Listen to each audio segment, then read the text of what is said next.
வாழ்க வளமுடன். 10ஆம் வகுப்பு சமூக அறிவியல் பாடத்தில் காலக்கோடு நிகழ்வு.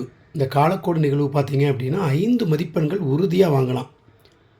இப்போ நான் உங்களுக்கு எழுதி வச்சுருக்கேன். ஒரு 17 நிகழ்வுகள் இருக்குது. இது ஈஸியாக நீங்கள் படிச்சிடலாம். எப்படி அப்படின்னா பார்த்தீங்கன்னா, வங்காளத்தை வச்சு 2 நிகழ்வு இருக்குது. வங்கப்பிரிவினை நீக்கம்.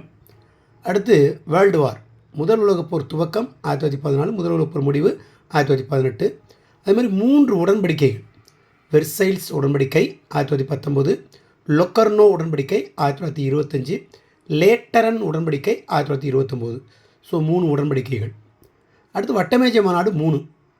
முதல் வட்டமேஜை மாநாடு 1930, இரண்டாவது வட்டமேஜை மாநாடு 1931, மூன்றாவது வட்டமேஜை மாநாடு 1932. ஸோ 3 வட்டமேஜை மாநாடுகள். அதே மாதிரி இந்திய அரசு சட்டம் 1935, இரண்டாம் உலகப்போர் துவக்கம் 1939, இரண்டாம் உலகப்போர் முடிவு 1945. அது மாதிரி இந்திய சுதந்திரம் 1947, காந்தி மறைவு 1948, இந்திய குடியரசு 1950. நான் எழுதலை, நீங்கள் சேர்த்துக்கலாம். ஒத்துழையாமை இயக்கம் எழுத மறந்துட்டேன், தான் கடைசியாக எழுதியிருக்கேன். ஒத்துழையாமை இயக்கம் துவக்கம் 1920, ஒத்துழையாமை இயக்கம் கைவிடல் 1922. மாணவர்களே, இந்த 17 நிகழ்வுகளை நீங்கள் டெய்லி சொல்லி பார்க்கணும். இந்த 17 நிகழ்வுகளை நீங்கள் படிச்சிட்டாலே கண்டிப்பாக காலக்கோடு நிகழ்வுகளை நீங்கள் தேர்வில் கேட்டாங்க அப்படின்னா கண்டிப்பாக 5 மதிப்பெண்கள் உறுதியாக வாங்கலாம். ஃபஸ்ட்டு இதை படிச்சிருங்க. ஆண்டுகளை பாருங்கள், செட்டாக நான் எழுதியிருக்கேன். வங்காளத்தை வச்சு 2, உலகப்போரை வச்சு 2, உலகப்போரை வச்சு 4 எழுதியிருக்கேன். முதல் உலகப்போர், ரெண்டாம் உலகப்போர். அது மாதிரி உடன்படிக்கை வச்சு 3, அது மாதிரி வட்டமேஜை மாநாடு வச்சு 3, இந்திய சுதந்திரம், இந்திய குடியரசு, இந்திய சுதந்திரம் 1947, அது மாதிரி காந்தி மறைவு 1948, இந்திய குடியரசு 1950, ஒத்துழையாமை இயக்கம் 1920, ஒத்துழையாமை இயக்கம் கைவிடல் 1922. இந்த 17 நிகழ்வுகளை டெய்லி நீங்கள் படிக்கணும். ஒரு நாளைக்கு 2 படித்தாலும் படித்து முடிச்சிடலாம். 10 நல்லா படித்து முடிச்சிடலாம். அப்போ இதை படிச்சுட்டு எப்படி காலக்கோடு வரையணும். ரொம்ப மாணவர்களுக்கு காலக்கோடு வரையவே தெரியல. இதை எழுதிட்டா போதுமா? கிடையாது. கண்டிப்பாக காலக்கோடு வரையணும். எப்படி வரைஞ்சிருக்கேன் பாருங்கள். கொஸ்டின் இப்படி தான் கேட்பாங்க. 1920, இப்போ இதில் 1900 to 1920 முடிய ஏதேனும் 5 நிகழ்வுகள். இது மெல்ல கற்கும் மாணவர்களுக்காக நான் எடுத்தது. ஸோ பாருங்கள் எப்படி வரைஞ்சிருக்கேன்னு பாருங்கள். ஒரு ஸ்கேல் தான், ஸ்கேலை கரெக்டாக வச்சு வரைஞ்சி பென்சில்கிட்ட வரைங்க. ஆண்டுகள் பாருங்கள். 1900 கேட்டிருக்காங்களா, அப்போ 1900 போடணும். 1900 ஆரம்பித்து 1905, 1910, 1915, 1920. நான் ஒரு அழகு 5 ஆண்டுகளாக எடுத்திருக்கேன். ஸோ இப்படி வரையணும். இதை ஃபஸ்ட்டு நீங்கள் என்ன பண்ணணும், வரைஞ்சி பழகணும். இப்போ படிச்சிருப்பீங்க, அடுத்து வரைஞ்சி பழகுங்க. வரைஞ்சாச்சா, அடுத்து அதை அப்படியே நம்ம படித்ததை அப்ளை பண்ண போகிறோம். பாருங்கள், அதே வரைஞ்சது இப்போ கேட்டதை எழுதியிருக்கேன். 1900 to 1920 வங்கப்பிரிவினை 1905, வங்கப்பிரிவினை நீக்கம் எப்போ 1911 எழுதியிருக்கோம். அது மாதிரி வேர்ல்டு வார், முதல் உலகப்போர் துவக்கம் 1914. கரெக்டாக அதுக்கு நேராக கோடு போட்டு 6 மார்க் போடணும். 6 மார்க்கில் 1 போல் வரணும். பக்கத்தில் ஆண்டை எழுதிருங்க. அது மாதிரி முதல் உலகப்போர் முடிவு 1918, ஒத்துழையாமை இயக்கம் 1920. எவ்வளோ எளிமையாக இருக்கும் பாருங்கள். இதே மாதிரி அடுத்த நிகழ்வு கேட்டால் எப்படி, அடுத்து பாருங்கள். 1920 to 1950 அதுக்கு இதே மாதிரி வரைஞ்சிருக்கோம். காலக்கோடு வரைஞ்சாச்சு.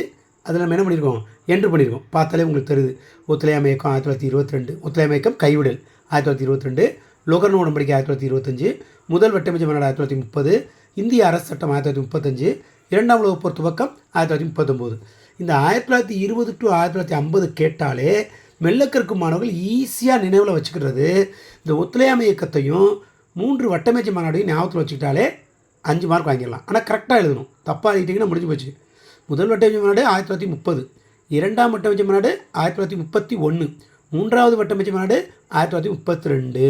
இதை கவனமாக எழுதணும். அது மாதிரி இந்திய சுதந்திரம் 1947, இந்திய குடியரசு 1950. நிறைய மாணவர்கள் இதை மாற்றி எழுதிருந்தீங்க.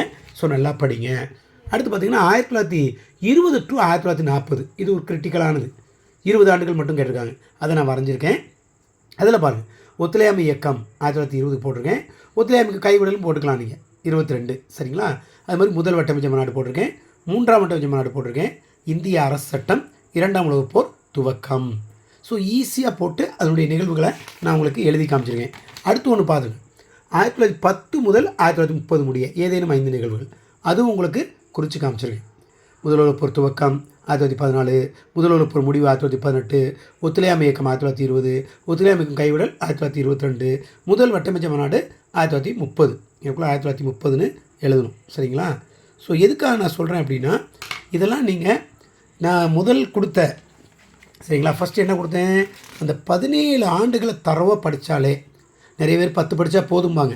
இருந்தாலும் நீங்கள் 17 படிச்சுக்கோங்க. ஏன்னா 10th ஸ்டாண்டர்டு ஒரு 17 கூட நம்மளால் படிக்க முடியாதா? கண்டிப்பாக முடியும்.